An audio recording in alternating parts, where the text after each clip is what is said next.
Okay, let's jump right into it. So I'm going to start with market structure. And then I think what I'm going to do is I'm going to start with market structure. I'm going to go to, after we cover market structure, going to go to support and resistance. And then lastly, we're going to cover SMC.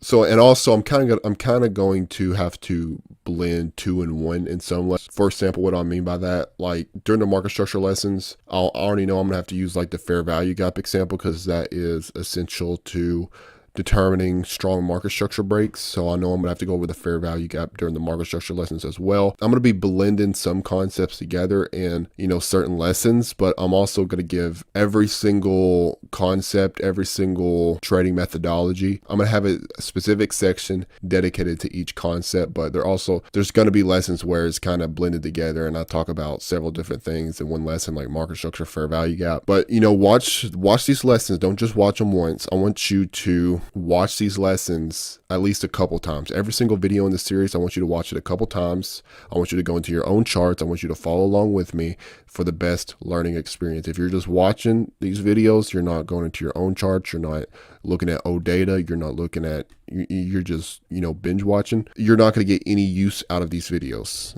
Okay. I need you to put in the elbow grease and actually go into the charts and follow along with me. All right, so as I said, first things first, we're going to be starting with market structure. So we're going to be starting with market structure first. And really, guys, just by having a firm grasp of market structure, that's really the only edge you need in the marketplace. I'm going to be talking about SMC. I'm going to be talking about support and resistance. But guess what? If you just have a firm grasp of market structure, that's really all you need in regards to technical analysis. And then you just manage your risk, you manage your emotions, and boom, you're good. So market structure is very, very, very important. Having a firm grasp of this. All right, so what is market structure? What does it look like? Well, this is also, I know some of you guys may not like the drawing pad, you like the real chart. This is going to be the only video in this series that I'm using the drawing pad. All the rest of them will be with a real chart example, but I want to take it step by step, bite by bite, because there's also, you got to consider, there's also some complete beginners that are watching this. Some of you are a little bit farther along, you're a little bit more advanced, so you're like, why is he on a drawing pad? I don't want to see this. Well, there's different traders in this chat. We're going to be getting into a little bit more of the advanced stuff as well, but we're going to start off with the absolute basics. What is market structure? Well, when something is operating within a bullish market structure, it is going to be consistently putting in higher lows, consistently putting in higher highs. So you'll see something like this on a price chart. Price will be consistently trending up higher, trending up higher, trending up higher. That is a representation of something that is operating within a bullish market structure, consistently putting in higher lows, consistently putting in higher highs. That is bullish market structure. Something operating within a bearish market structure will be consistently putting in lower highs, consistently putting in lower lows. It'll be consistently trending lower. It'll consistently just be moving lower, moving lower, moving lower. I know I got a little bit sloppy right there, but moving lower, moving lower. That is something that's operating within a bearish market structure. Okay, that is at the simplest form what it is. Now, how do we know when something is going from bearish to bullish? So we've already concluded what bearish and bullish market structure looks like, but what about when does something like switch from bearish to bullish, for example? So like say something is operating within a bearish trend, it's consistently trending lower, for example. So like it's consistently trending lower, trending lower, trending lower, trending lower, trending lower. When does that switch happen? How do we know when price is going to make that switch to the upside? Because if we can identify that switch on the upside, then we can capitalize on that change in structure, that change in trend, and we can capitalize on higher prices. So how do we know when price has made that switch? Well, we don't know anything. So let me correct myself in my language because I like to be very, very specific with how I speak to you guys. Okay. Like what criteria do we look for that tells us that price is more likely than not to have a change in trend, to have a change in structure? What is the criteria that we look for that tells us that that switch has occurred? What do we look for? Well, what you're going to look for is you're going to, step number one, for a shift in market structure, for a change in market structure, you need to see the shift. You need to see price break a previous high like that. That's going to kind of be what it looks like. It's going to break. It'll be, because remember, previously, it was operating within a bearish market structure. It was consistently putting in lower highs, consistently putting in lower lows, lower lows, lower lows, and then out of nowhere, boom, you get a nice big move to the upside, breaking a previous high. That's what you want to see. That is step number one for identifying the change in market structure, the change in trend, is you need to see it break a old high. Step number one. But it's not confirmed just yet. Let me make that clear. It's not confirmed just yet. That's step number one, but there's a few other things we need to see play out here to really determine if something is a true change in trend. Well, the next step is we want to see price retrace lower down within this price range, okay? And then we want to see it put in a swing low. What is a swing low? Again, in the next lesson, we're going to be going over on a real price chart, so it'll make perfect sense. But whenever we're looking at a price chart, we have candles. We're looking at candlesticks. Whenever we have a swing low, you will have your lowest candlestick in the middle, and you will have two higher lows, two higher candlesticks on the left and the right, making that swing low level. And it's the opposite for swing highs, which we'll be going over here in a second. But that's what you want to see. You want to see it break an old high. Step number one, complete. You want to see it retrace within that range.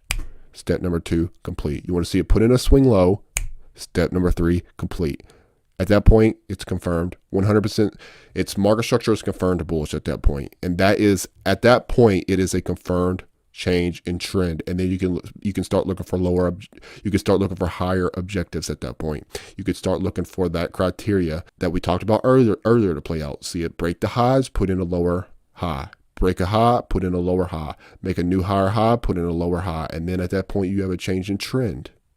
Okay, here's another scenario that's going to happen sometimes as well that I want to, it's just very important. So I want you guys to pay close attention. This is a gold nugget moment. Now, sometimes here's a very important thing I want you guys to note.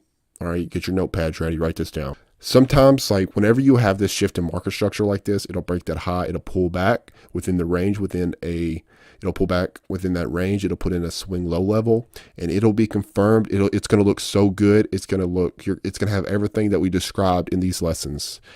You're going to get in, you're going to remember what I told you. It's like Mike told me, this is 100% confirmed bullish market structure. We headed higher, baby. We headed to the moon, right? And you know what's going to happen? It's going to stop you out. It's going to tag those lows. You're going to be wrong on the trade. That's going to happen sometimes, guys. We use these examples where where all the trades are winners. Every trade has worked out in our favor. Guess what? This scenario is going to happen as well. And that is perfectly, perfectly, perfectly fine. It's a part of trading. It's going to happen. I don't care how good you get. I don't care how many years experience you get under your belt. I don't care how many millions you make. You're still going to get caught in losing trades like this sometimes. You're going to mistime it sometimes. You're going to get stopped out sometimes. That's trading. That's part of it. But if you manage your risk correctly, which we'll be going over that, if you manage your emotions, you get your psychology under control, we're going to be going over that, and you keep executing. That's the key. Keep executing. The chips will fall as they may. You got to give your edge time to play out. The casino don't win every hand, guys. He don't win every time. The casino don't win every time, but damn sure it wins over the long term. That's how you got to think. So sometimes it's not going to work out. Sometimes you're going to get stopped out. Boom, fine, right? But we went over what that shift looks like and when it's 100% confirmed. You need that shift, and then you need a swing low put in. At that point, it's confirmed. You're good, right? So let's go over the other scenario, which is basically just the opposite. Say something is operating within a bullish market structure previously. It's consistently trending higher, consistently trending higher, consistently trending higher, consistently trending higher, consistently trending higher. How do we know that trend? How do we know that change in trend is going to happen? What criteria do we look for? What do we look for? What did I teach you just a second ago? We want to see it break that previous low. We want to see it break a previous low. Price was consistently putting in higher lows, consistently making higher highs, and then you want to see it break a previous low. Step number one, complete.